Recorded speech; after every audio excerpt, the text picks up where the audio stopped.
नमस्कार दोस्तों, स्वागत है आपका अपने YouTube चैनल वीरू एकेडमी में। उम्मीद करता हूं दोस्तों आप लोग सभी मस्त होंगे और अपनी तैयारी बहुत ही अच्छे तरीके से कर रहे होंगे। दोस्तों, पिछले लेक्चर में हमने फीमेल रिप्रोडक्टिव आर्गन के बारे में जाना था। फीमेल रिप्रोडक्टिव आर्गन कहने का अर्थ ये हुआ कि महिलाओं के अंदर जो रिप्रोडक्टिव आर्गन पाया जाता है उसे हम कहते हैं फीमेल रिप्रोडक्टिव आर्गन। दोस्तों, उसके बारे में आपने डिटेल्स में जान लिया था। एक बार और हम फीमेल रिप्रोडक्टिव आर्गन का कंसेप्ट क्लियर कराएंगे। उससे पहले हम जान लेते हैं मेल रिप्रोडक्टिव आर्गन के बारे में। मेल रिप्रोडक्टिव आर्गन, सबसे पहले आपको फिगर यहाँ पे दिख रहा होगा। एक बार इस फिगर को देखिए और एक बार इसका एनालिसिस करिए। चलिए मैं बता देता हूँ आपको। दोस्तों, जो मेल रिप्रोडक्टिव आर्गन होता है उसमें सबसे मेन अंग, सबसे मुख्य अंग की बात करें तो ये होता है टेस्टिस। इसके अंदर स्पर्म का निर्माण होता है और टेस्टिस की संख्या कितनी होती है? 2 होती है। जिस प्रकार महिलाओं में 2 ओवरीज होती हैं, 2 अंडाशय होते हैं, ठीक उसी प्रकार पुरुषों में 2 टेस्टिस यानी वृषण होते हैं। क्या होते हैं? वृषण। ठीक है दोस्तों, अब आपने टेस्टिस के बारे में जान लिया यानी वृषण के बारे में जान लिया। अब आप बताइए कि टेस्टिस में किसका निर्माण होता है? तो टेस्टिस में दोस्तों जो निर्माण होता है वह स्पर्म का होता है यानी शुक्राणु का होता है। इसका निर्माण होता है इसके अंदर स्पर्म। हिंदी में बात करें दोस्तों तो इसे क्या कहते हैं? शुक्राणु। जबकि महिलाओं में जो निर्माण होता था वह अंडाणु का निर्माण होता था, जबकि टेस्टिस में किसका निर्माण होता है? शुक्राणु का निर्माण होता है। अब दोस्तों शुक्राणु का निर्माण हो चुका है, अब शुक्राणु के बारे में जान लेते हैं। होता क्या है? यहाँ पे देखिए, ये वाला फिगर दिख रहा है, बहुत ही अच्छी तरीके से दिख रहा है, मुझे तो बहुत अच्छे तरीके से दिख रहा है। ये वाला जो फिगर है दोस्तों, ये वाला जो फिगर है, आपको लग रहा है ये चूहा है या बिल्ली है या छिपकली है? समझ में आ नहीं रहा है, छिपकली की तरह लग रहा है। यदि इसका पैर निकाल दिया जाए तो आपको तो छिपकली ही लगेगा। नहीं दोस्तों, ये छिपकली नहीं है, इसका नाम है स्पर्म। क्या नाम है? स्पर्म की बात करें शुक्राणु। क्या कहते हैं हिंदी में? हिंदी में इसे क्या कहते हैं? शुक्राणु बोलते हैं। दोस्तों, जो शुक्राणु होता है वो मुख्य रूप से 4 भागों में बटा होता है। पहला हेड, जो ये दिख रहा है। दूसरा नेक, यानी ये पिछली गर्दन की आकृति का होता है नेक। फिर इसके बाद है मिड पीस यानी मध्य वाली भाग, और लास्ट में होता है क्या? टेल। हर एक का फंक्शन हम जान लेंगे। सबसे पहले जानते हैं हेड। हेड में एक एंजाइम होता है दोस्तों जिसे कहते हैं एक्रोसोम। क्या कहते हैं? एक्रोसोम। अब इसका फंक्शन क्या होता है? फीमेल के अंदर जो ओवम होता है जिसे अंडाणु बोलते हैं, उसके चारों तरफ एक लेयर होता है जो एग को चारों तरफ से प्रोटेक्ट करता है। उसको हम क्या कहते हैं? कोरोना रेडियोटा कहते हैं। कोरोना रेडियोटा को तोड़ना बहुत ही मुश्किल होता है। नॉर्मली उसे कोई स्पर्म तोड़ नहीं सकता जब तक उसके अंदर एक्रोसोम नहीं पाया जाएगा। दोस्तों, ये जो स्पर्म होता है जब यह अंडाणु से मिलता है यानी ओवम से मिलता है, तो ओवम की तरफ जो एक लेयर होती है जिसे कोरोना रेडियोटा बोलते हैं। अब ये कोरोना रेडियोटा को तोड़ने के लिए, क्योंकि जब तक कोरोना रेडियोटा को तोड़ेगा नहीं दोस्तों, जब तक हीरो विलन के गेट के अंदर नहीं जाएगा तब तक कैसे सारे विलन को मारेगा? ठीक है, वैसे ही मेन गेट को तोड़ना बहुत ही जरूरी होता है जिसका नाम होता है कोरोना रेडियोटा। अब कोरोना रेडियोटा को तोड़ने के लिए जो एंजाइम मदद करता है वह होता है एक्रोसोम। जिस स्पर्म के अंदर एक्रोसोम नहीं पाया जाएगा वह फर्टिलाइजेशन नहीं कर सकता है, यानी कोरोना रेडियोटा की लेयर को तोड़ नहीं सकता। इस वजह से यह जो एक्रोसोम एंजाइम होता है बहुत ही यूजफुल होता है फर्टिलाइजेशन के लिए। चलिए अब हम बात कर लेते हैं न्यूक्लियस। जितने भी जेनेटिक मटेरियल होते हैं फादर का, वह किसके अंदर मौजूद होते हैं? न्यूक्लियस के अंदर मौजूद होते हैं। दोस्तों, न्यूक्लियस के अंदर ही आरएनए और डीएनए वगैरह पाया जाता है, जो कि एक अनुवांशिक पदार्थ है। अब अनुवांशिक पदार्थ क्या होता है जब मैं आपको पढ़ाऊंगा, डीएनए आरएनए तब बताऊंगा। फिलहाल के लिए आप ये जान लीजिए कि जितने भी पुरुष के कैरेक्टर होते हैं, जितने भी पुरुष की क्वालिटी होती है, उन क्वालिटी को ले जाने का काम कौन करता है बच्चे में? यही न्यूक्लियस करता है। अब आ जाते हैं बीच वाले भाग में, जिसे मिड पीस कहते हैं। क्या कहते हैं? Mid piece. और ये बीच वाले मिड वाले पोर्शन में क्या पाया जाता है? माइटोकॉन्ड्रिया पाया जाता है। और माइटोकॉन्ड्रिया का काम क्या होता है? एनर्जी प्रोवाइड करना है। किसको? स्पर्म को। स्पर्म को एनर्जी कौन प्रोवाइड कराता है? माइटोकॉन्ड्रिया। वह किस भाग में पाया जाता है? स्पर्म के मिडिल भाग में या मिड पीस में पाया जाता है। यहां तक क्लियर है? आगे बढ़ जाए। दोस्तों आपने जान लिया हेड के बारे में, यानी सिर के बारे में। स्पर्म यानी शुक्राणु के सिर के बारे में जान लिया। मिड पीस के बारे में जान लिया। सिर और मिड पीस को जोड़ने वाली एक जो पोर्शन होता है, जिसे क्या कहते हैं? नेक कहते हैं। नेक मतलब गर्दन। क्या कहते हैं? गर्दन। इसका कोई विशेष रोल नहीं होता है, हालांकि यह हेड और मिड पीस को जोड़ने का काम करता है। अब आगे बढ़े।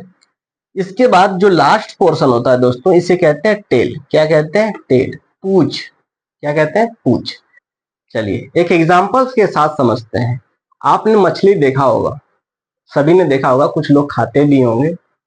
मैं उस पर टिप्पणी कोई नहीं करना चाहूंगा जो लोग खाते हैं, लेकिन ये एक बात बताऊंगा दोस्तों, जो मछली देखा है या जो खाया है, वो दोनों लोग ने देखा होगा कि मछली जो होती है आगे बढ़ने के लिए अपनी पिछली वाली पूंछ को ऐसे ऐसे घुमाती है। ऐसे ऐसे घुमाती है पिछली वाली पूंछ को। जैसे ही पिछली वाली पूंछ को घुमाएगी, पानी को इधर और इधर इधर क्या करेगी? हटाएगी, जिसकी वजह से वह आगे बढ़ती हुई चली जाती है। तो ठीक वैसे ही ये क्या करता है? स्पर्म जो होता है वह अपने इस वाले पूंछ को इधर इधर घुमाएगा, जिसकी वजह से वह आगे की तरफ बढ़ता हुआ चला जाता है। ठीक है दोस्तों। तो पूंछ का मुख्य रूप से काम होता है मूव करने में। स्पर्म को एक स्थान से दूसरे स्थान तक मूव करने में जो मदद करता है ऑर्गन स्पर्म का, वो क्या कहलाता है? टेल कहलाता है, यानी पूंछ कहलाता है। तो दोस्तों यहां तक आपने जान लिया कि हेड, नेक, मिड पीस और टेल, इनका फंक्शन क्या क्या होता है। ठीक है दोस्तों। चलिए अब हम चलते हैं। दोस्तों अब आपने जान लिया कि जो स्पर्म होता है, शुक्राणु होता है, उसका निर्माण कहाँ होता है? टेस्टिस के अंदर, यानी वृषण के अंदर उसका निर्माण होता है। और उसके निर्माण में एक हार्मोन्स मदद करता है। उस हार्मोन्स का क्या नाम है? टेस्टोस्टेरोन। क्या नाम है? टेस्टोस्टेरोन। बाकी और इसके बारे में हम डिटेल्स में जानेंगे कि टेस्टोस्टेरोन कौन कौन सा काम करता है। दोस्तों टेस्टिस का निर्माण हो चुका है। टेस्टिस के ऊपर एक छोटा सा पार्ट पाया जाता है, जिसको कहते हैं इपिडिडैमिस। क्या कहते हैं? इपिडिडैमिस। यहाँ पे जो स्पर्म होता है यानी शुक्राणु होता है, वह अनमैच्योर कंडीशन में होता है, यानी पूरी तरह से मैच्योर नहीं होता है। यहाँ पे वह मैच्योर होता है। कहाँ पे? इपिडिडैमिस में। यहाँ तक जान लिया आपने। अब इपिडिडैमिस के ऊपर एक नली होती है। जैसे फीमेल रिप्रोडक्टिव ऑर्गन में एक नली होती है जिसको कहते हैं फॉलोपियन ट्यूब, ठीक उसी प्रकार पुरुषों में भी एक नली पाई जाती है जिसको कहते हैं वैस डिफरेंस। क्या कहते हैं? वैस डिफरेंस। क्या कहते हैं? वैस डिफरेंस। क्या कहते हैं? वैस डिफरेंस। दोस्तों मैं 2-3 बार इसलिए रिपीट कर रहा हूं ताकि ये सारी वर्ड्स जो हैं आपके माइंड में सेट हो जाए। जब ये सारे वर्ड्स आपके माइंड में सेट हो जाएंगे तो कहीं भी आप चलते रहेंगे, फिरते रहेंगे, तो वो सारी चीजें आपके माइंड में हिट करती रहेंगी कि वैस डिफरेंस, टेस्टिस, टेस्टिस के अंदर स्पर्म का निर्माण होता है। स्पर्म 4 भागों में बटे होते हैं, हेड, नेक, मिड पीस और टेल। हेड का काम क्या होता है? वो सारे चीजें आपको याद हो जाएगी। नेक का काम क्या होता है? मिड पीस में कौन कौन से चीज पाए जाते हैं? और टेल का मुख्य रूप से फंक्शन क्या होता है? ठीक है दोस्तों। तो टेस्टिस के ऊपर क्या पाया जाता है? एपिडिडैमिस पाया जाता है, जहां पे अनमैच्योर स्पर्म पाए जाते हैं। और उसके ऊपर एक नली पाई जाती है जिसको कहते हैं वास डिफरेंस, या वास डिफरेंस भी बोलते हैं। यह नली क्या करती है? इस स्पर्म को, यहाँ पे जो स्पर्म बना होता है, उस स्पर्म को इस नली के माध्यम से आगे फॉरवर्ड करता है। अब आगे क्या होता है वो देख लेते हैं। दोस्तों, जब ये स्पर्म निकलता है तो यहाँ पे दो पार्ट पाए जाते हैं, जो दो थैली पाई जाती हैं, जिसको कहते हैं सेमिनल वेसाइकल। दोस्तों, सेमिनल वेसाइकल का फंक्शन ये होता है कि यह जो स्पर्म होता है उसको पोषक पदार्थ देते हैं। एक एग्जाम्पल के तौर पे समझते हैं। मान लेते हैं कोई युद्ध शुरू होने वाला हो और बहुत सारे सैनिक की जरूरत होती है, ठीक है। तो उसमें कुछ सैनिक ऐसे होते हैं जो बहुत ही कुशल होते हैं, कुछ सैनिक ऐसे होते हैं जो भोद्दा होते हैं। भोद्दा समझ रहे हैं? भोद्दा कहने का मतलब वो सिर्फ जनसंख्या बढ़ाएंगे। जनसंख्या बढ़ाने का मतलब ये नहीं कि जनसंख्या पैदा करेंगे, जनसंख्या मतलब कि जो सेना है उस सेना में लगेगा कि हाँ बहुत सारे लोग हैं, लेकिन एक्चुअल में कुछ ही ऐसे लोग होते हैं जो बहुत ही ताकतवर और बहुत ही ताकत होती है और उनके अंदर बहुत ही पराक्रम होता है कुछ कर गुजरने का। तो सारे लोग एक झुंड में जाते हैं। जब झुंड में जाते हैं तो उन्हें क्या होता है कि रास्ते में जाते वक्त कहीं रुकना पड़ता है, क्योंकि जाहिर सी बात है बहुत देर तक चलेंगे तो थक जाएंगे तो युद्ध क्या लड़ेंगे वो। तो जहां वो रुकते हैं, जहां वो एनर्जी लेते हैं, बैठते हैं, खाना पकाते हैं, खाते हैं, ठीक वैसे ही जब स्पर्म यहाँ वास्ट डिफरेंस से रास्ते से जा रहा होता है, जंगलों से होते हुए, जंगलों कहने को तो रास्ते से होते हुए, तो यहाँ पे सेमिनल वेसाइकल के पास ठहरता है। ठहरने का मतलब ये नहीं कि वहां पे रुक जाता है, रुकता नहीं है, वहां पे उसे पोषण मिलता है। किसके द्वारा? सेमिनल वेसाइकल के द्वारा स्पर्म को क्या मिलता है? पोषण मिलता है, जिसकी वजह से वह आगे जाकर के युद्ध में अपना कौशल दिखाएगा। यहां तक क्लियर? आगे बढ़ जाए। तो सेमिनल वेसाइकल के अंदर स्पर्म को क्या मिलता है? पोषण मिलता है। अब आगे बढ़ते हैं। आगे दोस्तों एक और ग्लैंड पाया जाता है। ये ग्लैंड, ये वाला जो ग्लैंड होता है इसको कहते हैं प्रोस्टेट ग्लैंड। क्या कहते हैं? Prostate gland.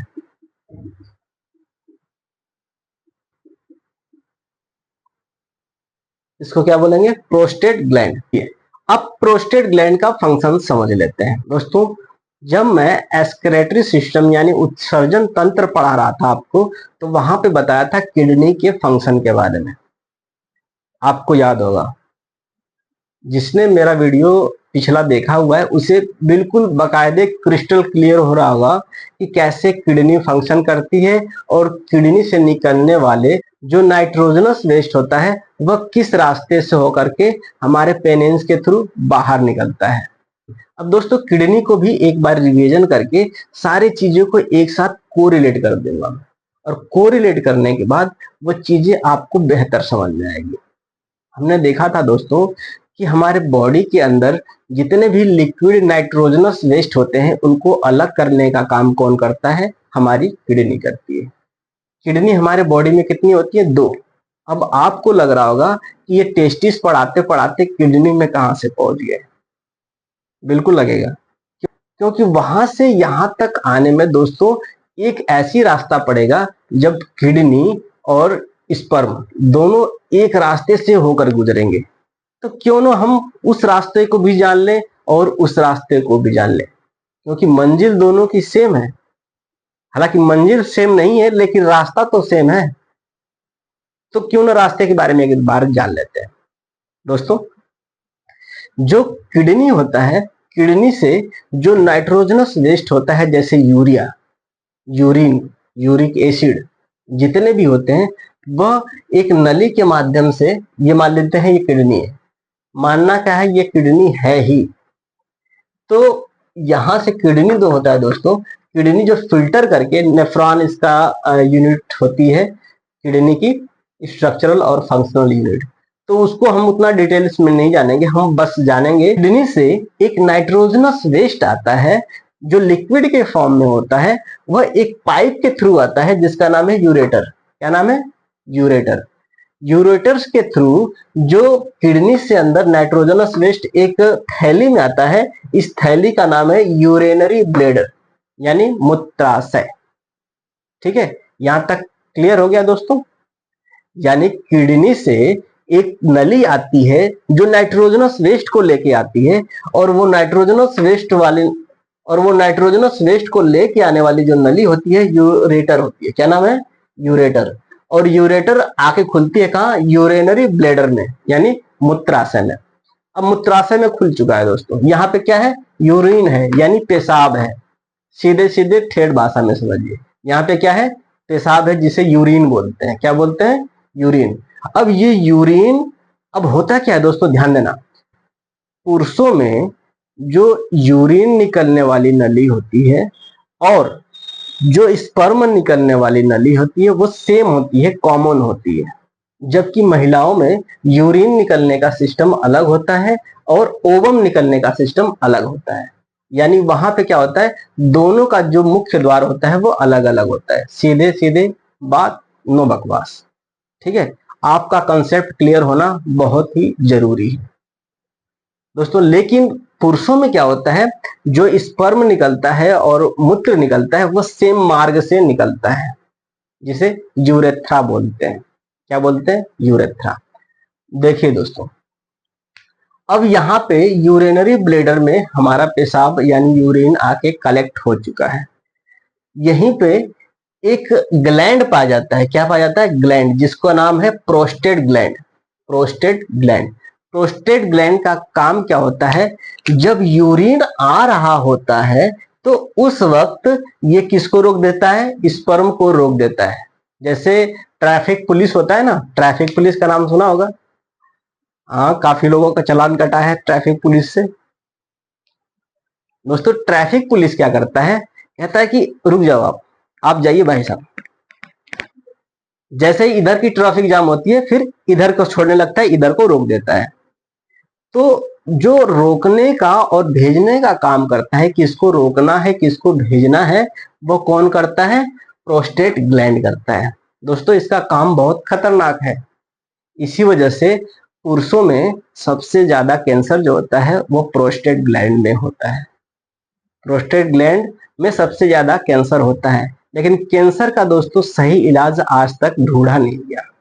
इनिशियल स्टेज पे उसे खत्म करा जा सकता है, लेकिन यदि जब वो इनिशियल स्टेज को क्रॉस कर देता है तो उसे रोकना बहुत ही मुश्किल होता है। जैसे महिलाओं में यूटेरस कैंसर होता है या सर्विक्स कैंसर होता है, ठीक उसी प्रकार पुरुषों में भी कौन सा कैंसर होता है? Prostate cancer. मेरी आवाज आपके पास सही तरीके से आ पा रही है? एक बार कमेंट भी करिए दोस्तों, और यहां तक आपको समझ में आया या नहीं आया ये भी बताइए। चलिए अब आगे बढ़ते हैं। हमारा स्पर्म, कहने का अर्थ ये है दोस्तों कि ये जो स्पर्म कहां तक पहुंच गया था? यहां तक पहुंच गया था, सेमिनल वेसाइकिल होते हुए प्रोस्टेट ग्लैंड तक पहुंच चुका था। प्रोस्टेट ग्लैंड का काम क्या करता है? एक प्रकार से ट्रैफिक पुलिस होता है, जो कि कब यूरिन को रोकना है और कब स्पर्म को रोकना है वो डिसाइड करता है। जब स्पर्म आ रहा होता है अपने मार्ग में तो उस वक्त यूरिन को रोक देता है, और जब यूरिन आ रहा होता है उस वक्त क्या कर देता है? स्पर्म को रोक देता है। क्योंकि नली एक ही है, दोनों एक साथ मिक्स हो जाएंगे दोस्तों तो बहुत ही गड़बड़ हो जाएगा। कुछ जानवर ऐसे होते हैं उनमें मिल भी जाता है, जैसे कुत्ता वगैरह होता है, उसमें कुछ टेस्टोस्टेरोन के जो लेवल होता है वह यूरिन में आने लगते हैं।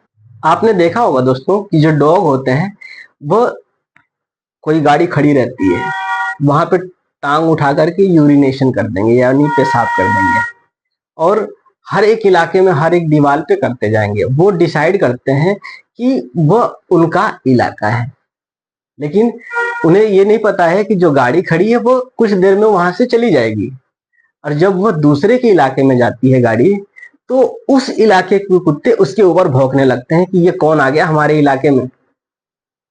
ठीक है, तो कभी कभी दौड़ा देते हैं। बाइक वालों को तो बड़ा खतरनाक दौड़ाते हैं दोस्तों। एक बार मैं और हमारे फ्रेंड मूवी देखने गए थे। मूवी खत्म हो गई थी। मूवी का नाम था RRR। आपने भी देखा होगा, बहुत अच्छी मूवी है साउथ की। जिसमें एक्टर है वो, क्या नाम है उसका, रामचरण, काफी अच्छी एक्टिंग करा है उसमें। तो दोस्तों, जब हम मूवी देख के आ रहे थे तो हो सकता है कि हमारे दोस्त की जो बाइक थी उस पर कभी किसी डॉग ने टॉयलेट कर दिया रहा होगा। अब वो आ रही है रास्ते में, रात के 10-11 बज गए होंगे। 3 लोग एक बाइक पे थे, सबसे पीछे बैठा था मैं। अब हुआ यूं कि पीछे से कुत्ते ने दौड़ा लिया। जो आगे चला रहा है उसे तो कोई दिक्कत नहीं है, एक लोग बीच में बैठे थे उनको भी कोई दिक्कत नहीं है। दिक्कत हो गई मुझे, क्योंकि वो सबसे पहले पीछे वाले व्यक्ति को ही पकड़ते हैं सब। अब मैं बोल रहा हूँ कि भाई भगा गाड़ी, मैंने दोनों पैर अपने ऊपर कर लिया। दोस्तों कभी कभी उसने तो भगा दिया, बच गया खैर, लेकिन कभी कभी क्या होता है कि जो ड्राइवर होता है वो बैलेंस नहीं कर पाता है गाड़ी को और गाड़ी गिर जाती है। हालांकि उस वक्त काटते नहीं है, कहते हैं कि साला ये तो खुद मरा हुआ है, इसे क्या ही मारना है या क्या ही काटना, तो वो वहां से भाग जाते हैं, लेकिन गिरा तो देते हैं। तो ये होता है दोस्तों, उनके यूरिन में टेस्टोस्टेरोन का जो लेवल होता है वह मिला होता है, जिसकी वजह से वो सूंघ लेते हैं कि यह हमारे इलाके का कुत्ता नहीं है, यह हमारे इलाके की बाइक नहीं है, तो इस वजह से वो दौड़ा देते हैं उसको। ठीक है, कहानी अच्छी लगी, चलिए आगे चलते हैं। तो दोस्तों प्रोस्टेट ग्लैंड का वर्क आपने जान लिया कि यह यूरिन को और स्पर्म को एक निश्चित पाथ देता है और एक दूसरे को रोकने का भी काम करता है कि कब रुकना है और कब जाना है। दूसरा फंक्शन होता है प्रोस्टेट ग्लैंड का, जो स्पर्म होता है उसके प्रेशर को बढ़ाना, यानी धक्का देना जोर से, ताकि वो एक प्रेशर के साथ आगे जा पाए। तो प्रोस्टेट ग्लैंड का और एक फंक्शन होता है कि स्पर्म को एक प्रेशर के साथ आगे भेजे, ताकि उसके अंदर मोशन बहुत तेज हो और वह यूटेरस के अंदर प्रवेश कर जाए और एग को फर्टिलाइज कर दे। तो दूसरा फंक्शन क्या होता है प्रोस्टेट ग्लैंड का, जो स्पर्म होता है उसको रफ्तार प्रोवाइड कराना। अब ये क्या होता है दोस्तों कि इस नली से, जिसे कहते हैं पेनिस, क्या कहते हैं पेनिस, जिसे हिंदी में क्या बोलते हैं लिंग, लिंग के रास्ते से यह बाहर निकल जाता है।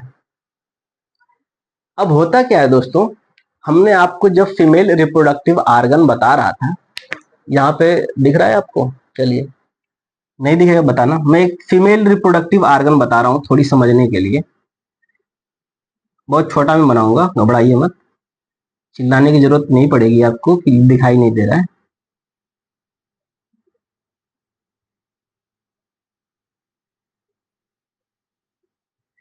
दिखाई तो दे रहा होगा, नहीं दिखाई दे रहा है, ओके ओके, सॉरी सॉरी।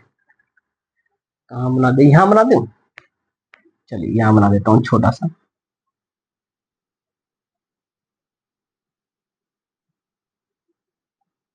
दोस्तों मैं फिगर नहीं बनाया हूँ, तो इसका ये मत सोचिएगा कि मैं फिगर नहीं बना पाता हूँ। एक शॉर्ट डायग्राम है,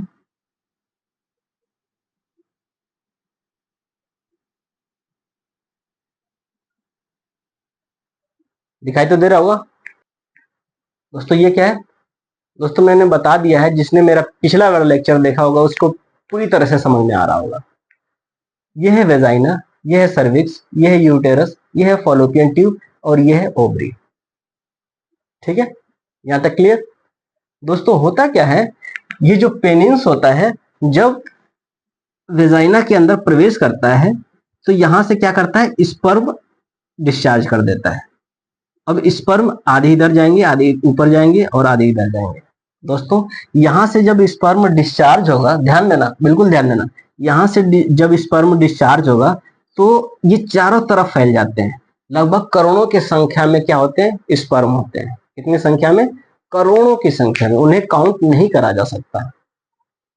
तो दोस्तों जिस ओवरी से अंडा का निर्माण हुआ है, यानी ओवम का निर्माण हुआ है, उधर फर्टिलाइजेशन के चांस होंगे। और ये जो स्पर्म होता है दोस्तों, चारों तरफ प्रेशर की तरफ जाएगा, फव्वारे की तरफ जाएगा। और ये प्रेशर जनरेट कौन करता है, ये व्यक्ति करता है, कौन, प्रोस्टेट ग्लैंड करता है। यहां तक क्लियर, आगे बढ़े। तो दोस्तों इसके बारे में मैं और भी डिटेल्स में बताऊंगा, वो सिर्फ एक इंट्रोडक्शन क्लास था फीमेल रिप्रोडक्टिव आर्गन का।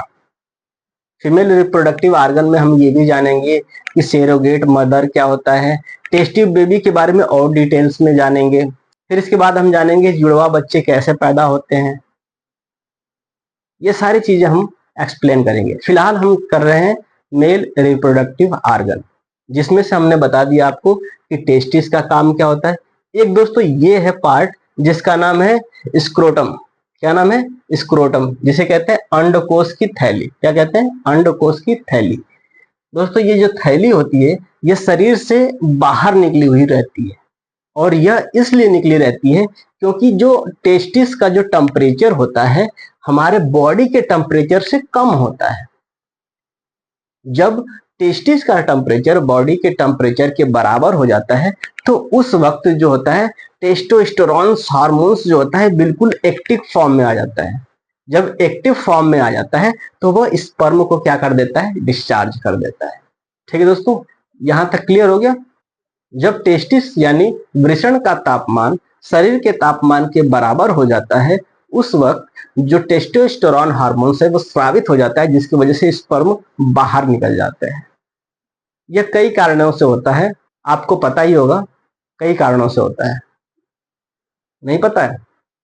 चलिए, जब हम स्वप्न देख रहे होते हैं जिसे स्वप्न दोष भी कहते हैं उस वक्त भी ऐसा होता है, और जब हस्त मैथुन होता है उस वक्त भी होता है, और जब हम सेक्स कर रहे होते हैं उस वक्त भी टेस्टिस का जो टेम्परेचर है वो बढ़ जाता है, जिसकी वजह से स्पर्मिएशन यानी शुक्राणु डिस्चार्ज हो जाते हैं।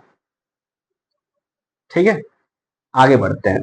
चलिए दोस्तों, अब हमने सारी चीजों को जान लिया कि स्क्रोटम क्या होता है, टेस्टिस क्या होता है, इपिडिडाइमिस क्या होता है, वास डिफरेंस क्या होता है, सेमिनल वेसाइकिल क्या होती है, प्रोस्टेट ग्लैंड क्या होता है, इसके बाद पेनिस क्या होता है, और जो टेस्टिस होता है दोस्तों, टेस्टिस के अंदर क्या पाए जाते हैं?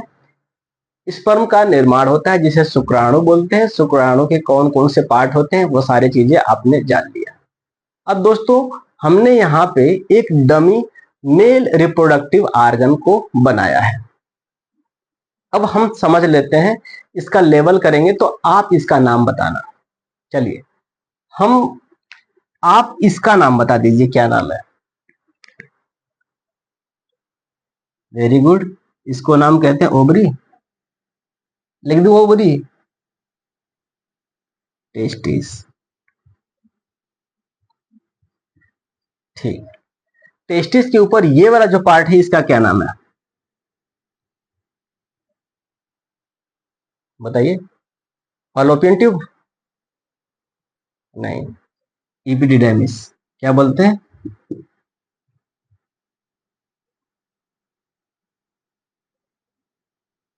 ठीक दोस्तों, ये क्या है ये बताइए? ये क्या है? दो पाए जाते हैं दोस्तों, यही है सेमिनल वेसाइकिल। आपने देखा था ना यहाँ पे वही है सेमिनल वेसाइकिल। तो ये क्या हो गया?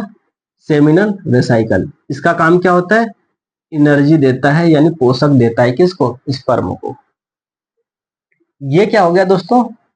वैस डिफरेंस।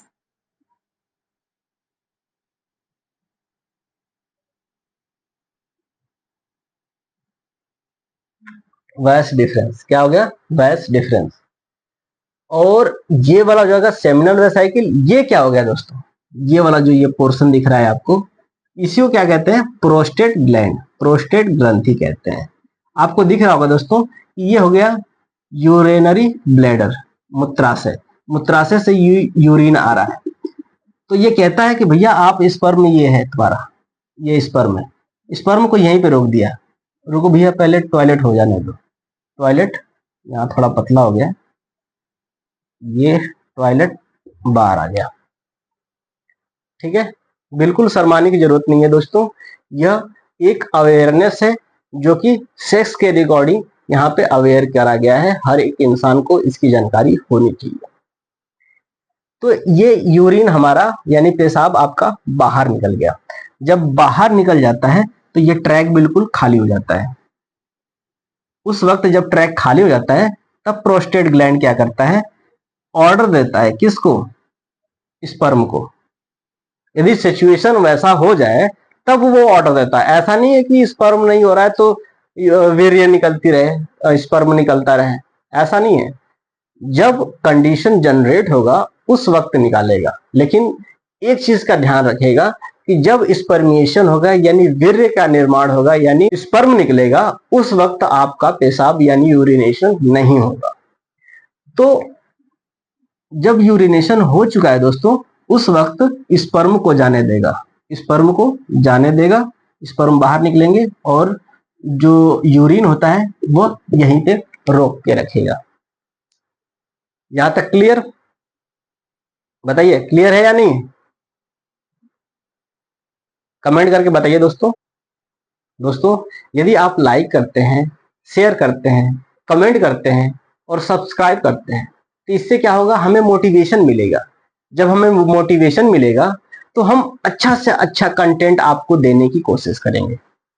नहीं भी करेंगे तब भी हम करेंगे, ऐसी कोई बात नहीं है कि आप नहीं लाइक करेंगे शेयर करेंगे तो हम आपको अच्छा कंटेंट नहीं प्रोवाइड कराएंगे। ठीक है दोस्तों, शकल पे मत जाना। कुछ लोग शकल पे जा रहे हैं, अरे शकल तो समझ रहा हूँ। ठीक है, तो देखिए दोस्तों, तो ये पेनिस के थ्रू होकर के जो स्पर्म होता है, यूरिन होता है, वह बाहर निकल जाता है। ठीक है, यहां तक क्लियर हो गया? ये सारे फिगर क्लियर हो गए? इसको कहते हैं पेनिस, इसे कहते हैं एपिडिडाइमिस, इसे कहते हैं वास्ट डिफरेंस, इसे कहते हैं सेमिनल वेसिकल, इसे कहते हैं प्रोस्टेट ग्लैंड। ये होता है यूरिनरी ब्लैडर और ये होता है पेनिस। ये सारी चीजें क्लियर हो गई। ठीक है, तो दोस्तों आज के लिए बस इतना ही। मिलेंगे कल नए उमंग, नए तरंग और नए जोश के साथ। तब तक के लिए जय